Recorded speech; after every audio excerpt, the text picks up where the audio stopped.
when people walk in here, they see this black pines and the stones and the water and all. They said, "Oh, you have a Japanese garden?" I said, "No, it's not really a Japanese garden.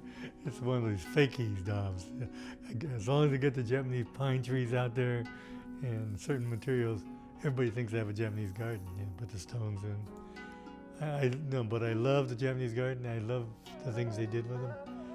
But to do a true Japanese garden, you need the right person. I mean, from Japan.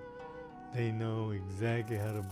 They take rocks and it's unbelievable what they take smaller rocks and make those rocks look like one big rock with a, maybe with a crack in it or something. But you'd swear that was one rock. They said, no, those are 4 rocks put together. And they make them fit just as if they split apart. I don't really recommend a real Japanese garden to any of my clients because I said, if you know what you're getting into, that's one thing. If you want something that looks a little Japanese because you got a black pine or some bamboo or something, I could probably help you. But I said, if you run a real Japanese garden, then you want to get the real pro who really knows the placement of the rocks and how the pine should be shaped and where.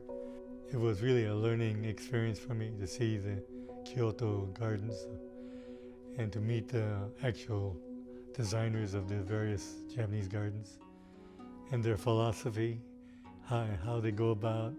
They showed us, it took us in these lecture room, small lecture room, and he would tell us, here's a small typical garden, and this is how we approach it.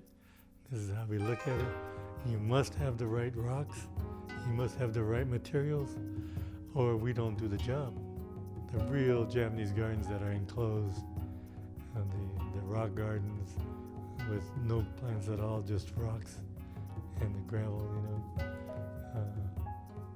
those are kind of 1 in a million, and there's probably not too damn many of the old timers left that do that work.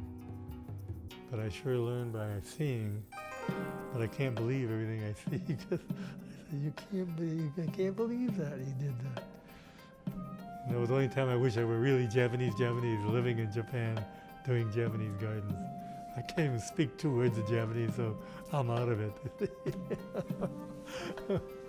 Anyway.